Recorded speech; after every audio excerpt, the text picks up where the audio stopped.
From the Bureau of Internal Revenue, we have Attorney Mon Michael Uy.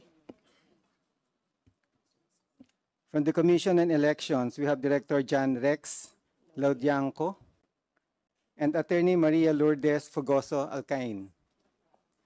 From the Cybercrime Investigation and Coordination Center, we have Undersecretary Alexander Ramos, the Executive Director, Attorney Alvin Navarro, the Director for Anti-Cybercrime Policy Planning and Legal Affairs. From the Department of Information and Communications Technology, we have Director Rodil Anibal and Mr. Anthony Martin Co. And I understand Undersecretary Jeffrey Iandi will be joining us a little later, Mr. Honor, Your Honors. From the Department of Justice, we have State Counsel Attorney Kirsten Bautista. From the National Bureau of Investigation, we have Attorney Joshua Raimundo, Anthony Alfred Vita, and the Executive Officer Israel McPenny Bausa. From the National Telecommunications Commission, we have Attorney Kathleen J. Lo Egipto. From the Philippine Coast Guard, we have Commodore J. Tariela. From the Philippine National Police, we have Police Major General Nicolas Torre, Police Colonel Andres Simbahon, Police Colonel Larry Buansi, Police Lieutenant Colonel Anacleto Daliva, Police Colonel Columbo Alan Aberia, and Police Captain Yvette Balaudan. From the Supreme Court, from the Presidential Communications Office, we have Secretary J.B. Cruz and Undersecretary Claire Castro.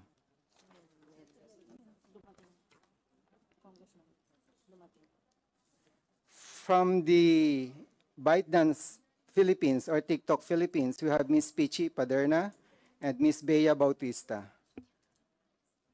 From Vera Files, we have Ms. Ellen Tordesillas, the President and Co-Founder. From the Press One Philippines, we have Mr. John Hart Alowigan and Mr. Lei Jensen San Diego.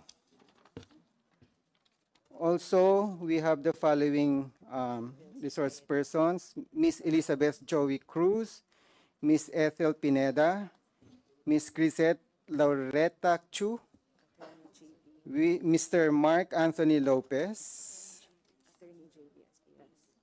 Attorney J.V. Aspiras, Dr. Richard Tesoro Mata, and Attorney Trixie Cruz Angeles. Mr. Chair, I would like to also acknowledge the presence of Congressman Ramon Rodrigo Gutierrez.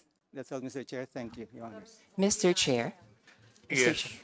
Yes. May I also request the committee to acknowledge the presence of Mr. Anton Mauricio, who is a Board of Trustee of the Global AI Council, and who could contribute to our discussions today. Okay, Yes. thank you. And another person who is Ai Ubaldo, Executive Director of the Creators and Influencer Council and Blockchain Council of the Philippines. Is she present in the room right now? Okay, thank you, ma'am.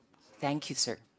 Before we proceed, may I request those resource persons who have not yet taken their oath to please rise, and I'm directing the COMSEC to administer the oath.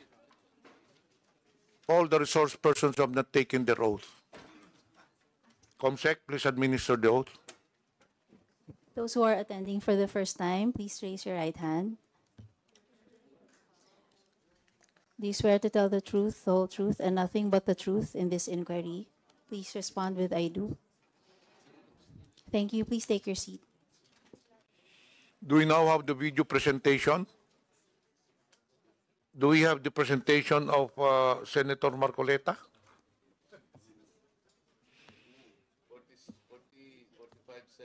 45 seconds or 45 minutes? What is the content of the video? It's about providing context to what Chair Joboy Aquino said, false narratives and false information. Ano bang pwedeng ready dyan? What video is ready? Yung kay Marcoleta o yung sa presentation natin? May problema yung presentation natin. Okay na ba?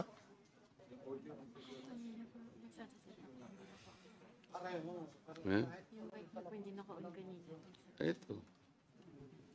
Anyway, while they are preparing the presentations, the discussions on this hearing will be focused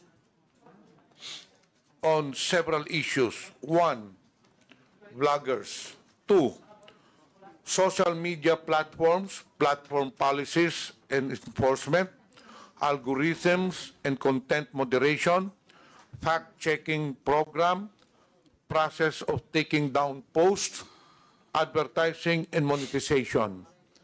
Number three, independent media organizations, involvement in fact-checking initiatives like Check.Philippines, database of fake posts and peddlers, engagement with the public, key insights and experience. And the government agencies, if they will have any presentation or statement, NBI, DICT, BIR, AMLAC, PNP, COMELEC, and PCO, of course. And number five, I don't know if we have celebrities here, but celebrities who are victims of fake news, and then afterwards we'll proceed to the interpellation. Okay na ba ang presentation? Mr. Chair, Representative Abante. if we don't have the presentation yet, I don't think that we have already recognized all of the resource speakers. We would like to ask that all of them be recognized today. Is there anyone from the resource persons that have not been acknowledged? Yeah, can you take the microphone and then introduce yourself, please? Magandang umaga po. Ako po si Mary Jean Kiambao Reyes or MJ Kiambao po sa Facebook. Good morning po, Mr. Chair. Si Aaron Peña po, Old School Pinoy po. Thank you po. Meron pa bang iba? Wala na? Rina Seco po for Manila Broadcasting Company. Okay. Yes. Please recognize yourself. Mark Gamboa po. From? Vlogger po. Okay. Mr. Chair, I remember also the committee committed during the last hearing that I attended that we will also invite representatives from Philippine Inquirer and Philippine Star because of the issue that I raised. I raised then the issue that we are not only concerned with the fake news and the false narratives and false information being peddled in our society, but we are concerned as well with the truth that are being suppressed. Truth that might have given enlightenment and further information for our people, but they were deliberately and intentionally being suppressed for reasons that they themselves know. This is also alarming as well, Mr. Chair. So I was promised by the committee last time that in the next hearing, representatives from these two giant broad seats will also be invited to shed light on the Representative information that they Marcoleta, share. according to the COMSEC, the representatives from Philippine Daily Inquirer and ano yung isa? Philippine Star? Yes, Mr. Chair. Were present during the last hearing. However, accordingly, there were no members who asked questions to them. So, is there any representative from Inquirer and Philippine Star at the moment? Wala. So then maybe we can invite them next time. We did not include them anymore today because they were already present during the last hearing. Does that follow, Mr. Chair, that because nobody questioned them in the last hearing, they can simply absent themselves today? We required them to attend the last hearing. And now we have invited other resource persons. May I inquire from the COMSEC, were they invited today so that we will be fair? According to COMSEC, Congressman Marcoleta, the Philippine Daily Inquirer and Philippine Star were not invited. So may we know the reason why they were not invited today, Madam Chair? The COMSEC has the liberty to decide on this, or the chairperson are the ones who are authorized to decide on whether to invite people or not. Kong Marcoleta, you know the process. For every hearing, we have a set of resource persons to be invited. I know that, Mr. Chair. Yun ang What I'm inaano saying natin. is, what No. I'm saying is They there are- was a they were not- commitment. it is already very clear that they were not invited today because, to be fair with them, they were present during the last hearing and nobody asked questions. Kaya nga, hindi na sila inibita because we are focusing on other resource persons. Kaya nga po, yun ang if gusto that kong is itanong. If that would be the case, if you would like to really insist, then we will invite them. Or if you want, if you can wait, we will call them and have them come here to send a representative. But let's not make this an issue. This will delay the hearing. I am Comsec, not can you making please, this an issue, Mr. Chair. I please- am simply asking kung sakali pong hindi sila Hindi nga natin natanong. na-imbita, Congressman Morcaleta. I'm Yun nga sorry po, to why say. would the COMSEC decide by themselves? Sana po yung chair ang magdi-decide. Yun lang naman po ang punto. The They will- COMSEC cannot decide on who to invite or who cannot be invited. And chair po ang may prerogative. It was a prerogative of the chairman not to invite them because they were not asked questions already.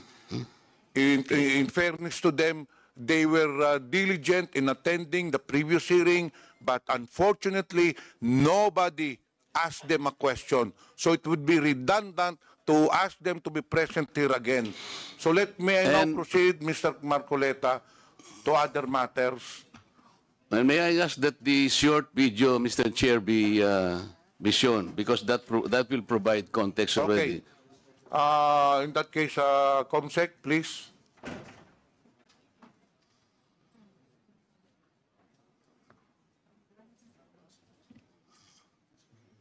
Ng Iglesia ni Manalo. Iglesia ni Manalo na Diablo na nagsasabing iglesia daw ni Kristo.